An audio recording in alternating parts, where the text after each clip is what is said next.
This assessment asks us to identify the alkene partners that could be coupled through a metathesis reaction to create the product shown. Well, the way we're going to do that is let's recognize first the bond that we're forming.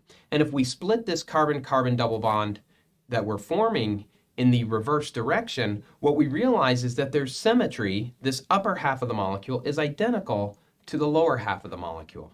So this is going to be the coupling of a single alkene. Let's start by drawing what it would be. So we're going to have the 5-membered ring with the 2 oxygens. We'll have an ethyl group coming off, 2 ethyl groups coming off of that top carbon.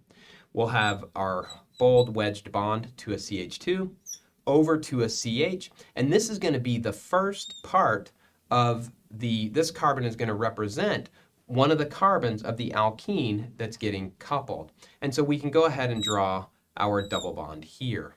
This carbon being one of the carbons that's going to be stitched together in the metathesis reaction.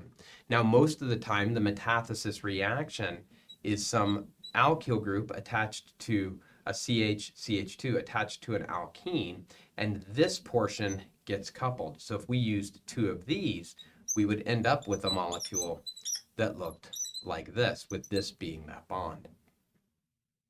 What does that mean? We simply need 2 of these to use the Grubbs metathesis catalyst to make that product there. And so we can draw the metathesis catalyst as something like that.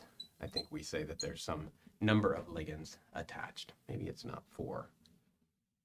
But you get the idea. So the Grubbs metathesis catalyst with our ligand and our alkene will homocouple to give this product.